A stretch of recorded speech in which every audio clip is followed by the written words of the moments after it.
నమస్కారం 37 news channel కి స్వాగతం.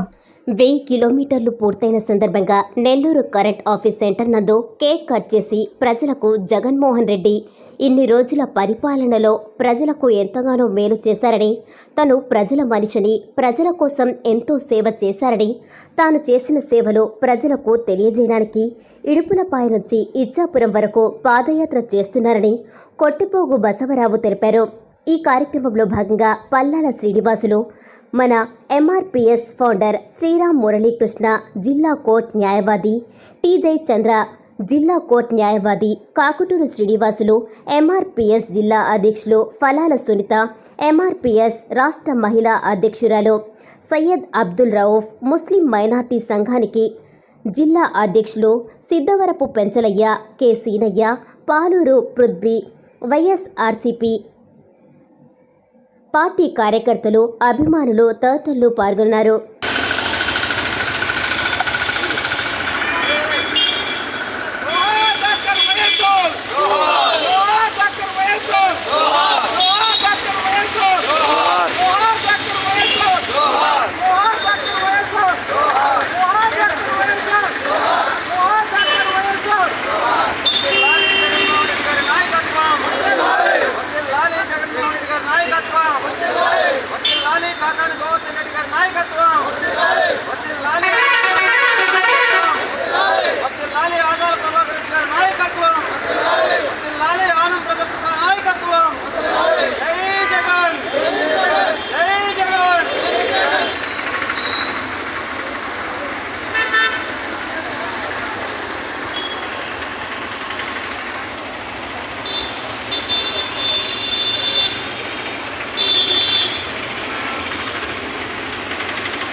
Hola, ¿por qué?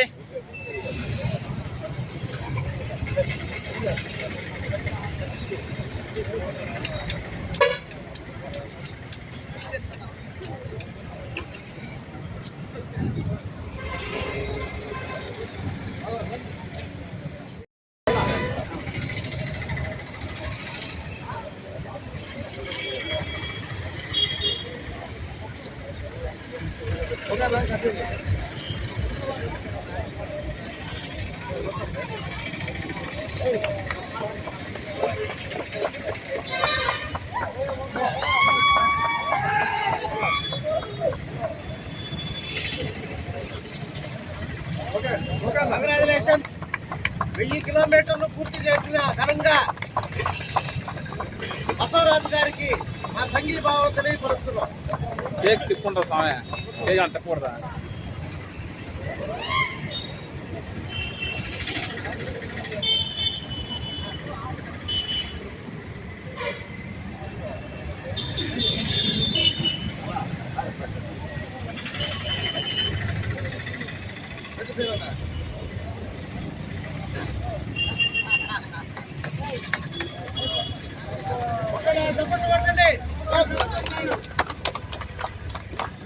చప్పట్లు కొట్టండి. చప్పట్లు కొట్టండి.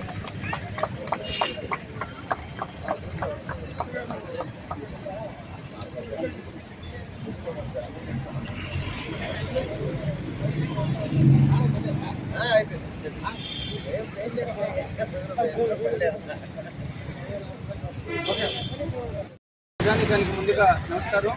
నా పేరు కట్టిపోగు బసవరావు, రాష్ట్ర మాజీ ఎస్సీ కమిషన్ సభ్యుడిని, జగనన్న అభిమాని, వైఎస్ఆర్ కాంగ్రెస్ పార్టీ కార్యకర్తని. ఈరోజు నెల్లూరు పట్టణంలో నేను ప్రారంభించినటువంటి 175 మద్దతుగా ఇడుపులపై నుంచి ఇచ్చాపురం వరకు పాదయాత్ర నవంబర్ 17వ తారీఖున ప్రారంభించడం జరిగింది. రాత్రి పట్టణంలో నెల్లూరు టౌన్లోకి వచ్చింది. అనేక నియోజకవర్గాలు, అనేక జిల్లాలు దాటుకుంటూ కొన్ని అడ్డంకుల మధ్య కూడా భగవంతుని దయతోటి, భగవంతుని దీవెనతోటి, ప్రజల చల్లని ఆశీస్సులతోటి నేను నెల్లూరు పట్టణం రావడం జరిగింది. ఈ రోజు 1000 కిలోమీటర్ల పాదయాత్ర నేను చేసుకున్నానని గర్వకారణంగా ఉంది.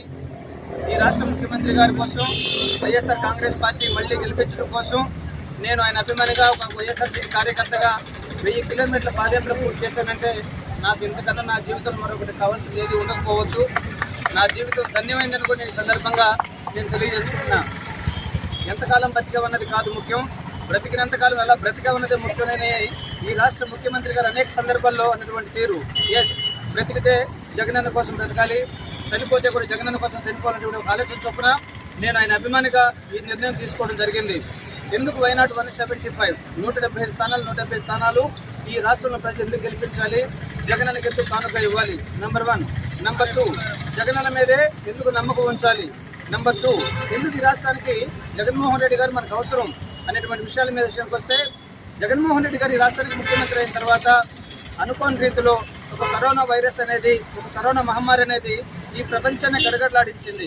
అయితే అందులో భాగంగా ఈ రాష్ట్రంలో కూడా కరోనా వైరస్ రావడం జరిగింది. కానీ జగన్మోహన్ రెడ్డి గారు చిన్నవాడని, అనుభవం లేనివాడని, పరిపాలన పనికిరాడని అనేక సందర్భాల్లో చంద్రబాబు నాయుడు గారు ఆయనకి ఒత్తాసు పలికి అనేకులు కామెంట్ చేయడం కూడా జరిగింది. కానీ వాళ్ళ కోపం బియ్యమనేలాగా జగన్మోహన్ రెడ్డి గారు కరోనా వైరస్ని ఏ విధంగా కంట్రోల్ చేసింది, ఈ రాష్ట్రంలో ప్రజల ప్రాణాలు ఏ విధంగా కాపాడింది, మన బిడ్డల ప్రాణాలు ఏ విధంగా కాపాడింది మనం కళ్ళారా చూసాం. కోట్ల రూపాయలు ఖర్చు పెట్టి బయట నుంచి కోవిడ్ వ్యాక్సిన్స్ తీసుకొచ్చి అందరికీ ఇంజక్షన్స్ ఇప్పించి మన ప్రాణాలు కాపాడిన నాయకుడు ఎవరైనా ఉన్నారంటే అది ఒక వైఎస్ జగన్మోహన్ రెడ్డి గారే. కాబట్టి ఇది ఒక్కటి సరిపోతుంది జగన్మోహన్ రెడ్డి గారు ఓట్లేసి మనం గెలిపించుకోవడానికి. నెంబర్ 1, ఈ కరోనా కాలంలో చంద్రబాబు నాయుడు గారు ఎక్కడున్నాడు? గారు ఒక ఎస్సీ కమిషన్ మెంబర్గా ఒక హోదాలో ఉన్నప్పటికీ నాకు రుణప్రాయం ఇది అని చెప్పేసి రిజైన్ చేసి పార్టీ మీద ఎంతో అభిమానంతో పార్టీ జెండా చేపుచ్చుకొని ఆయన జగన్ గారికి సంఘీభావం తెలుపుతూ పార్టీని గెలిపించాలి అని చెప్పేసే ఉద్దేశంలో ఇడుపులపాయి కాడి నుంచి ఇచ్చాపురం వరకు పాదయాత్ర స్టార్ట్ చేశారు. ఎంతో వ్యయ ప్రయాసంతో కూడుకున్నది ఈ పాదయాత్ర. అంత సులభంగా ఊరికే మాట చెప్పడం సులభం, ఆచరించడం చాలా కష్టం. అటువంటిది ఈ రోజుకి ఇక్కడికి వచ్చేసరికి 1000 కిలోమీటర్లు పూర్తి చేసుకుని ఆయన ఎంతో నూతన ఉత్సాహంతో ఇక్కడి నుంచి మళ్ళీ మొదలు పెడుతున్నారు. దాదాపు ఈ పాదయాత్రకి మా ఎస్సీ, ఎస్టీ, బీసీ, మైనారిటీ వర్గాలన్నీ కూడా సంఘీభావం తెలుపుతూ పార్టీలకు అతీతంగా మేమందరం వచ్చి ఆయనకి సంఘీభావం తెలుపుతున్నాం. ఈ సందర్భంగా ఒక 2 మాటలు నేను గవర్నమెంట్ గురించి మాట్లాడాలి. ఇప్పుడు పిల్లలకి స్కూళ్ళు చాలా చక్కగా తయారయ్యాయి. ఈ స్కూళ్ళు పిల్లలు వచ్చి ఓటేయరు, కానీ ఈ గవర్నమెంట్ పిల్లలకి ఎంతో చక్కగా ఒక బాత్రూమ్ ఫెసిలిటీ అనేది కూడా లేకుండా ఉన్నటువంటి స్కూళ్ళన్నీ కూడా ఈరోజు ఎంతో తీర్చిదిద్దబడ్డాయి ఈ గవర్నమెంట్. రెండోది ఆరోగ్యం విషయానికి వస్తే ఎటు తిరిగి చూసినా కానీ గవర్నమెంట్ హాస్పిటల్ కనిపించే పరిస్థితి ఈరోజు ఏర్పడింది. మూడోది ఇళ్ళు అనేది ఉంటే ఆ గూట్లో ఉండి గంజో కల్లో దాగి బతుకుతామని అనేది రివాజు, సామెత. అటువంటిది ఇల్లు కూడా నిర్మించడం జరిగింది. ఇటువంటి పరిస్థితుల్లో ఈ గవర్నమెంట్ ఉద్దేశించి ఈ 3 ముక్కలు చెప్పదలుచుకున్నాను. బసవరాజు గారికి పూర్తి మా మద్దతు ఉందని తెలియపరుస్తున్నాను.